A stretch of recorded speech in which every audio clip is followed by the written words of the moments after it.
여러분 안녕하세요. 자, 여러분 맹큐의 경제학 거시경제 파트요. 챕터 23장에 나와 있는 국민소득의 측정 중에서 이번 시간에는 1절 경제 전체의 소득과 지출에 대해서 살펴보도록 하겠습니다. 자, 우리 그 첫 번째 단락에 보시면 어떤 한 사람의 경제적 지위에 대해서 우리가 살펴본다 합시다. 이 사람의 어떤 경제적 지위를 한번 볼게요. 사회적인 뭐 여러 가지 그런 지위가 있겠지만은 여기서는 경제적인 지위에 초점을 맞춘 거예요. 그러면 경제적 지위가 높다라고 하려면요, 뭘 보면 되냐면 이 사람의 소득을 보면 될 것 같습니다. 역시 마찬가지입니다. 이 사람 개인과 마찬가지로 어떤 한 국가에 대한 어떤 상태, 상황을 보려고 하면요, 나라 경제도 마찬가지입니다. 얼마나 경제가 잘 운영되는가 하는 경제적 상황을 보려면 제일 먼저 살펴보는 게 여기에 존재하는 이런 많은 사람들 중에 이 사람이 한 사람이 이렇게 되는 거 아니겠습니까? 그래서 이 사람은 여기 나와 있는 국가 경제 전체 중에 한 사람이 되는 것인데요. 여기 나와 있는 국가 경제 전체적인 이런 사람들의 소득을 다 합하게 되면 그게 맨 마지막 제줄에 보시면 그 경제의 모든 구성원의 총소득, 그래서 모든 구성원들의 총소득을 이렇게 다 더하는 겁니다. 총소득을 다 합해가지고 나타내게 된 거. 이걸 우리가 뭐라 그러냐면 GDP. 이 개념에 대해서는 다음 시간에 다시 살펴보게 될 겁니다. 이거를 먼저 살펴봐야 된다라는 게 나와 있습니다. 자, 여기서 다음 페이지 첫 번째 줄 볼까요? 자, 여기서 GDP는 여기 힌트에 나와 있는 것처럼 뭐라고 얘기할 수 있습니까? 라고 하면은요, 첫 번째 줄 보세요. 첫 번째 줄에, 자, 563페이지. GDP는 경제의 모든 구성원들의 소득 총액과 소득을 다 합한 겁니다. 그 경제에서 생산되는 모든 재화나 서비스에 대한 지출이라는 두 가지 측면에서 나타낼 수 있다. 그러니까 말 그대로 구성원들이 총 벌어들인 게 얼마가 되니? 이렇게 될 수 있고요. 우리가 누군가가 소득을 벌어서 쓰게 되면 누군가에게 수입이 되는 거잖아요. 그게 누군가는 쓰는 거잖아요. 그래서 사실 그 이면에 소득과 그래서 지출은 같은 맥락으로 보시면 돼요. 그래서 총소득과 총지출은 동전의 양면이라고 생각하시면 되겠습니다. 네, 그래서 거기 보시면은 두 번째 줄에 GDP가 소득과 지출을 동시에 측정할 수 있다라는 바로 그런 이유는요, 국가 경제 전체적으로 봤을 때 소득과 지출은 같을 수밖에 없어요. 내가 만약에 소득을 벌었는데 다 쓰지 못하고 죽었어. 그럼 남은 거는 누구한테 상속되거나 누군가가 쓰게 되는 거니까 궁극적으로는 벌어들인 소득은 전부 다 소진된다. 이렇게 보시면 되겠어요. 그게 이제 두 번째 단락에 그 얘기가 나와 있습니다. 그래서 총소득으로 보든 총지출로 보든 GDP가 $100 증가했다라고 하면 그거는 똑같은 메커니즘이다 라고 보시면 되겠습니다. 국가 경제 전체를 어떻게 좀 보기 좋게 나타낼 수 있는 좋은 방법이 뭐 없을까? 그게 바로 나라 경제, 국가 경제의 순환 모형도 해서 위에 그림이 나와 있습니다. 이쪽에서 한번 같이 보시죠.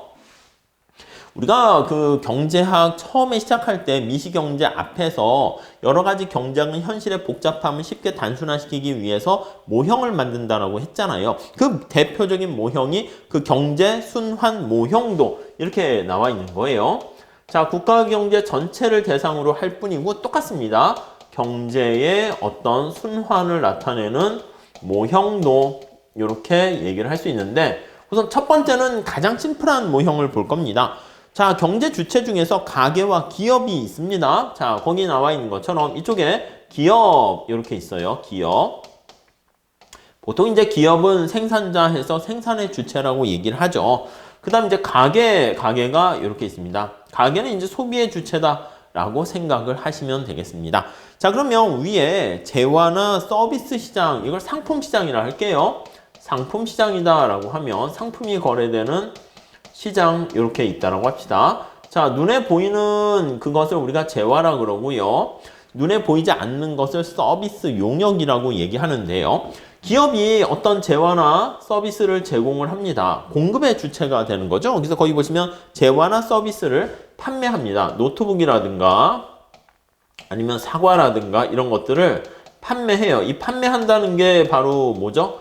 공급한다는 거예요. 그러면 거기 보시면은 이 가게가 여기 나와 있는 노트북과 사과 같은 것들을 구입을 합니다. 그래서 구입 이렇게 나와 있습니다. 자, 우리가 뭔가를 생산물, 실물을 주고 받게 되면 뭔가 줬다라는 징표를 받게 되는데 거래 매개 역할을 해주는 게 바로 화폐, 돈이 되는 겁니다. 이 돈이 밖으로 이렇게 흘러 들어가요. 원화가 이렇게 흘러 들어갑니다.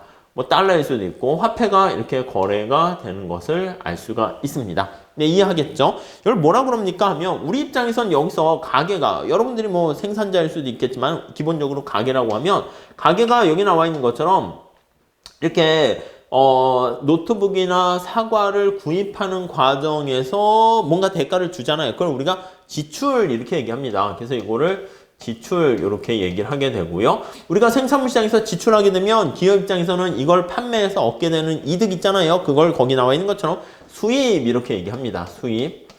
그러니까 당연히 우리가 지출한 것은 당연히 기업의 수입과 동일할 수밖에 없다는 것을 알 수가 있습니다. 다음에 우리가 또 하나의 시장이 있습니다. 이 아웃풋을 만들려면 뭔가 노트북과 사과를 만들려면 뭔가 인풋이 거래되는 시장이 있어야 되잖아요. 그게 바로 생산 요소 시장입니다. 그래서 요게 생산 요소 시장 이렇게 돼 있는 거 알 수가 있어요. 이건 이제 생산 요소와 관련된 게 노동, 자본, 아니면은 토지, 경영 이런 것들이 거래되는 시장입니다.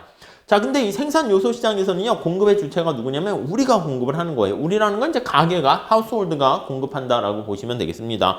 그래서 여기 보시면 쭉 공급을 해요. 뭘 공급합니까? 라고 하면 거기 노동, 아니면은 자본, 이런 것들. 여기서 말하는 자본은 이제 금융 자본이 아니라 실물적인 어떤 생산에 도움이 되는 설비 이런 것들입니다. 거기다 이제 토지, 땅을 이제 또 공급을 하게 되는 것이죠. 자, 이걸 공급을 하게 되면 이거를 공급을 하게 되고 자, 이걸 판매하는 거예요. 공급을 하게 되면 이 공급된 걸 가지고 기업은 사용하게 됩니다. 수요하게 됩니다. 그래서 얘가 공급이고 역시 이게 수요 이렇게 보시면 되겠습니다. 자, 그러면 마찬가지로 기업들은 이런 생산 요소에 대해서 우리가 사용한 대가로 뭔가를 제공합니다. 그게 바로 우리는 돈이 되겠죠. 네, 이렇게. 그리고 이제 돈을 주게 되는 것이고 이게 거기 보시면 생산 요소에 대한 대가, 임금에 대한 대가가 노동에 대한 대가가 무엇입니까 하면 그게 바로 임금 이렇게 되고요. 자본에 대한 대가를 우리가 보통 이자 이렇게 얘기합니다. 그리고 여기서는 이제 토지에 대한 대가를 거기 보시면은 지대 이렇게 얘기하고요. 뭐 경영에 대한 대가를 이윤 이렇게 하는데 여기 책에서 그냥 자본을 그냥 경영자들이 자본가라고 생각해서 거기 보시면은 이윤 이렇게 얘기했습니다. 네, 이렇게요. 이게 여기 쭉 이렇게 흘러 들어가게 된다라는 것을 알 수가 있습니다. 이게 이제 가장 심플한 메커니즘입니다. 그래서 거기 보시면은 563페이지 세 번째 단락에 보시면 소득과 지출이 같다라는 그 경제의 전체적인 순환 모형도가 여기 쭉 나와 있는 걸 알 수가 있고요. 단순하게 살펴보기 위해서 가계와 기업만 존재하는 상황을 얘기하고 있습니다. 맨 마지막 제줄에 한번 볼게요. 그래서 밑에서 세 번째 줄 보시면 가계는 기업에게서 재화나 서비스를 구입해서 이거 그대로 보시면 돼요. 재화나 서비스를 구입해서 이에 따른 지출을 하게 되면 재화나 서비스 시장을 통해서 돈이 흘러 들어가게 되고요. 또 그리고 거기 보시면 기업은 재화나 서비스의 판매 대금, 이 총수익과 관련된 판매 대금을 생산 요소를 사용하게 된 거에 따른 대가를 지불해야 됩니다. 그래서 판매 대금을 받아서 근로자에게는 임금, 그리고 토지 소유자에게는 지대, 그리고 주주에게는 거기 나와 있는 이윤 이런 것들을 제공하게 되면 이 지불한 게 생산 요소 시장을 통해서 다시 또 흘러 들어간다라는 것을 알 수가 있습니다. 이게 계속 반복되게 되는 거예요. 그래서 이 안에 흘러가는 물의 양이 점차 커지는 거야. 저는 이걸 튜브로 표현하는데 이 튜브 속에 흘러가는 뭐 노트북이나 사과라든가 돈이 물동량이 굉장히 커지게 되면 경제 규모가 크고요. 그리고 이게 흘러가는 게 이제 빠르게 흘러 들어가면 들어갈수록 국민소득이라든가 뭔가 경제가 좀 더 좋아지는 것이고 이 흘러가는 물의 양이 서서히 가게 된다거나 아니면 튜브 안에 흘러가는 물의 양이 작아지게 되면 이게 경제가 좀 위축되고 침체되는 상황이다. 이렇게 보시면 될 것 같습니다. 자, 이게 순환된다라는 표현을 잘 중심으로 좀 보셨으면 좋을 것 같고요. 자, 다음 페이지 564페이지 세 번째 줄 보시죠.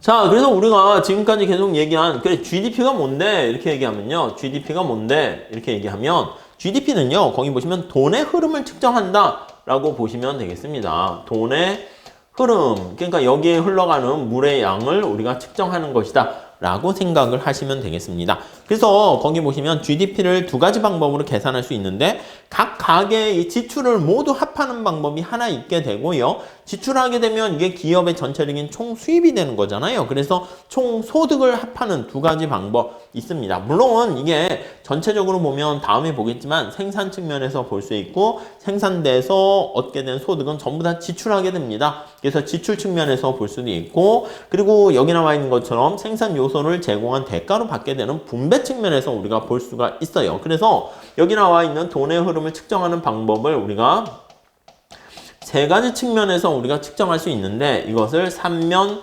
등가의 법칙이다 이렇게 얘기를 하게 될 겁니다.